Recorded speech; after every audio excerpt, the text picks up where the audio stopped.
I want to talk to you all about taking people for face value. Just take people as they come. In the law, we call it prima facie, on its face, because people will say a whole lot to you, but you really have to let their actions represent them. I can give so many examples of people who say one thing, but they mean and do another. And I know there's a lot of videos out there talking about that kingdom spouse stuff. And that's not something I had heard of before, like, I don't know if it was a year or 2 years or so ago. I had never heard that terminology before. And now that it seems like there's been an explosion of that term, and it's like all over YouTube. And this is what I will say for those who are waiting for their so-called kingdom spouse. When it comes to waiting, and we know that term, right, as Christians, that term counterfeit.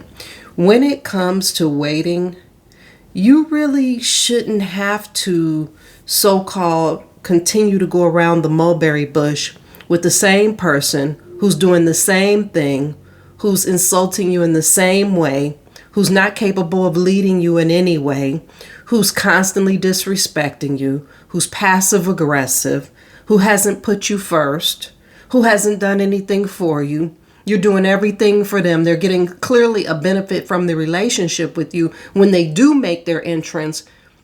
And it's a constant round robin with entrance, exit, entrance, exit, entrance, exit.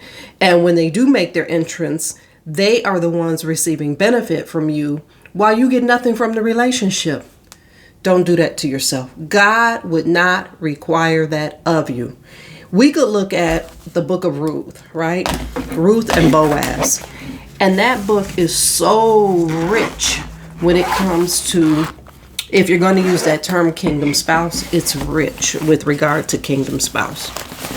That book is replete with information on what a kingdom spouse is all about and what a kingdom spouse would do and how they'll come through for you.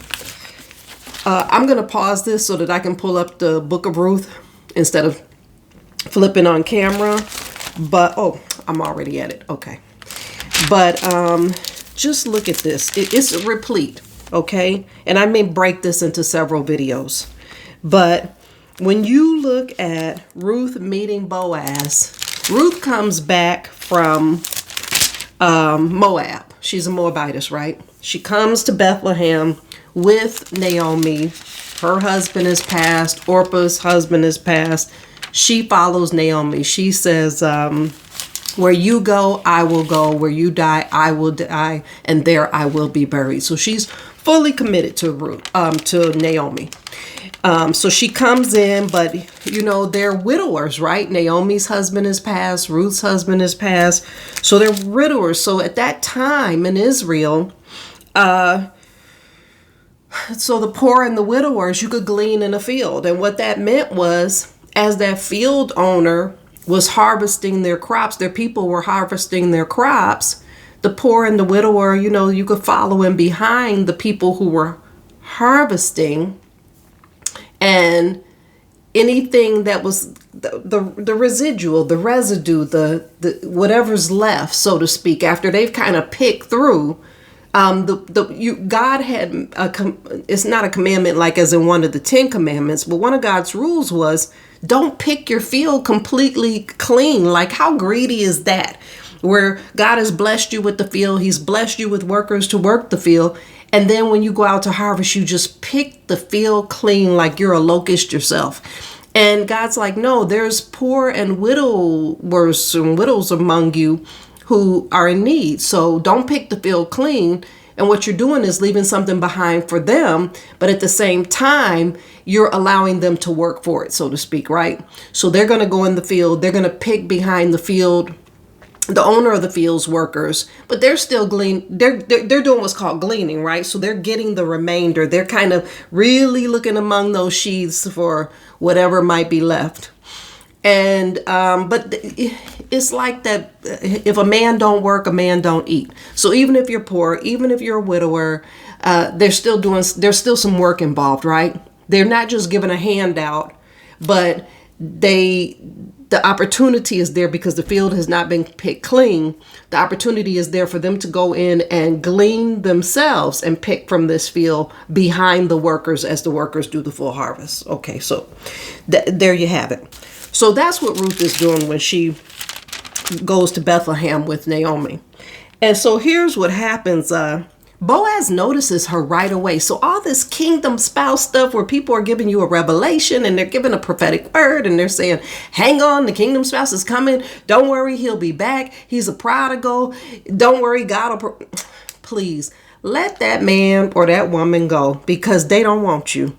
And I hate to say it like that, but they really don't, because any human that really wants another human where God has just moved on their heart, they will move heaven and earth for you. Trust and believe that. And look how fast Boaz moves in the book of Ruth.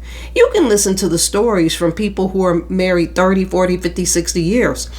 A lot of those people, even in our society today, they get married quickly because the minute that man looks at that woman, it's no different than Adam being brought Eve in that garden. As soon as Adam is awakened and he looks and sees Eve, what does he say? Bone of my bone, flesh of my flesh. He identifies her right away. So any man that's leaving you hanging, he's stringing you along, he's not fully committing, he's just playing games. And some of it is evil, it's just sheer evil. So some of it is coming out of that person's brokenness because they don't know what love is themselves, but you don't want somebody who doesn't know what love is. Some of it is that they are just playing games because they're immature. They have low emotional intelligence. You don't want that type of person for a spouse either. And some of it is sheer evil. Sheer evil. They take pleasure in bringing you down by stringing you along. And you don't want to marry that either. But look at Boaz. Boaz, the minute he sees Ruth, he says, he asks his workers, who is that? So he notices her right away. And the workers know who she is. And they say, boy, that's that Ruth. She came back from Moab with Naomi. And, but I want to, you know what, actually, I'm going to back that up a little bit. Because before Boaz sees Ruth, Boaz returns from out of town. He's got business out of town. So his field hands are working his field. He returns from out of town, actually. And I want to point out something. Boaz, when he arrives and he greets the harvesters, he says, the first thing he says when the scene opens with Boaz, he says, the Lord be with you, to his workers. And the workers call back, the Lord bless you. And I would love to break down the difference exegetically between him telling his workers, the Lord be with you, and the workers returning back, the Lord bless you. But this is what I will say. Boaz is a man who knows the Lord. The Lord be with you. And the workers in his field know the Lord. The Lord bless you. And so that's right out the box. Any man that you're dealing with or any woman that you're dealing with, they need to know the Lord. And if they don't know the Lord, now there are some exceptions in the Word of God when God is trying to do a thing or two, where he may have somebody marry a whore, a prostitute, because he's trying to get some glory out of that thing. He's trying to make a point, make a statement, and get the glory. And so there are some exceptions, and I can address the exceptions in different videos. But the template, the basic template for the man-woman relationship, we can look at the book of Ruth. We got all that kind of examples through the Bible. But I think in the book of Ruth, we have a very good example with Ruth and Boaz. And so first thing, we know Boaz is a man of God. And the second thing is we know his workers in his field are people who seem to know the Lord. The Lord bless you. And he must be good to work with if that's how they return a greeting to him. That may the Lord bless you, as opposed to them just saying, may the Lord be with you too. They actually take it a step further. May the Lord bless you. So he's good to work for. And then he immediately then says, to the foreman, whose young woman is that? He notices Ruth right away, right? Because when God is doing a thing, he will make you noticeable to that person. So any of these men out here or women where, these people on YouTube are saying they're prodigals, they'll come back. Baby, they not coming back. If they in and out, they playing games. They operating out of evil, and all they gonna do is hurt you. Let them people go. Let the devil be with the devil. And like Jesus said, let the dead bury the dead. You let God send you somebody God-fearing, who knows the Lord, who's good to people, who will bless them. So the foreman responds, she's the Moabitess who came back from Moab with Naomi, and she asked if she could gather among the sheaves behind the harvesters, right? So she's going under the sheaves and picking the little bits that are left, right? Because God commands you leave a little something for somebody else. So they tell Boaz, and this is where Ruth, right? There's this quid pro quo, right? This thing that's happening that we're looking for, like if you're looking to be in a relationship with someone, there's certain things about that person that must manifest and be, right?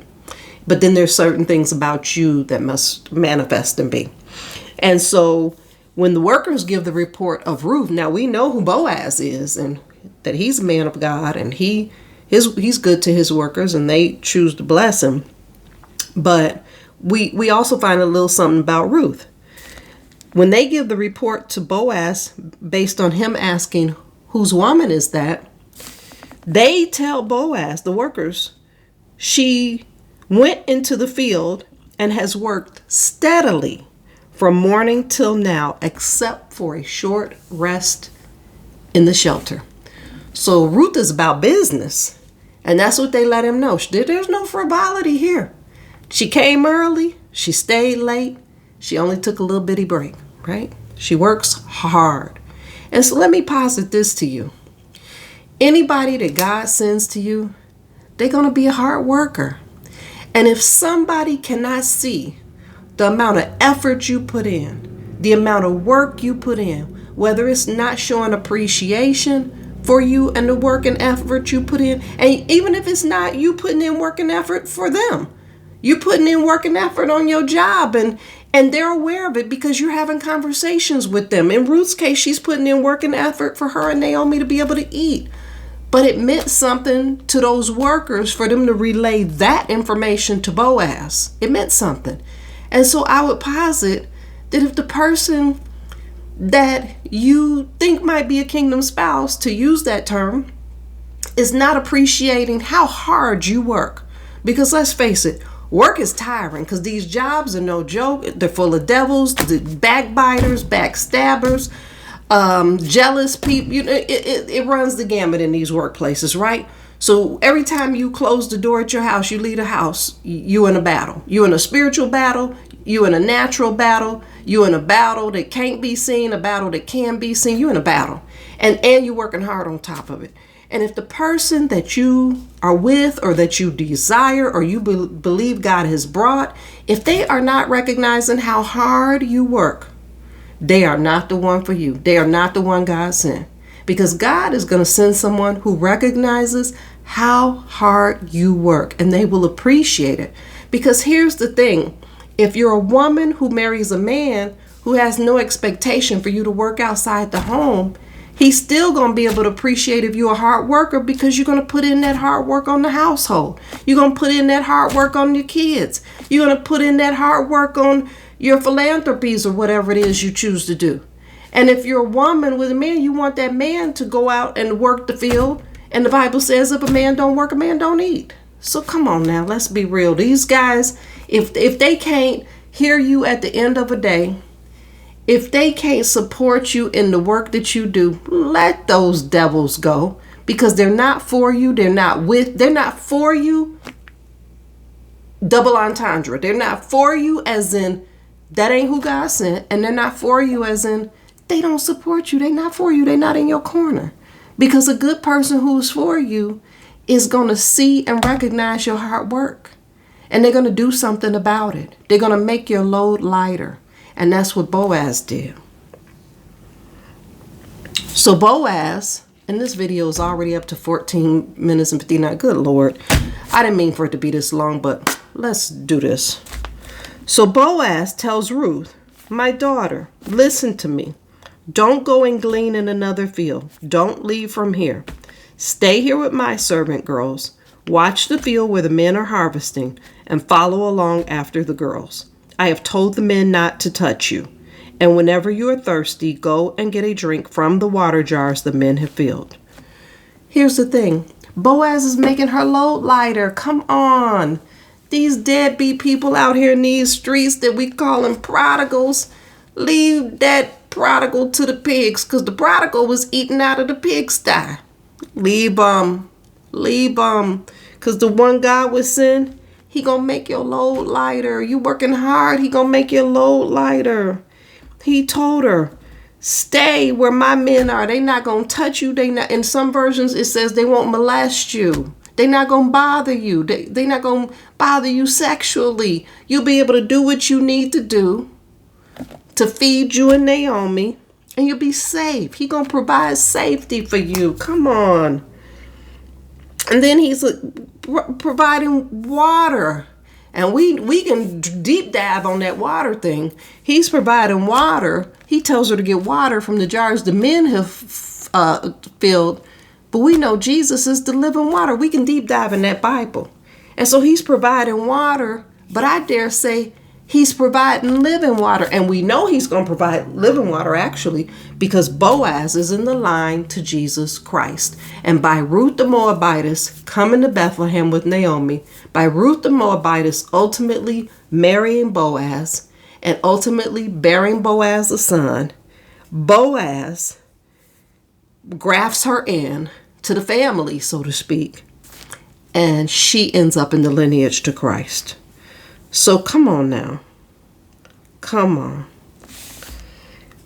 And so when she asked Boaz, why have I found favor in your eyes? I'm a foreigner, right? She's found favor with Boaz. Boaz is looking out for her. And Boaz tells her, I have been told about all you have done for your mother-in-law since the death of your husband, how you left your father and mother and your homeland and came to live with the people you did not know before. May the Lord repay you for what you have done. May you be richly rewarded by the Lord, the God of Israel, under whose wings you have come to take refuge.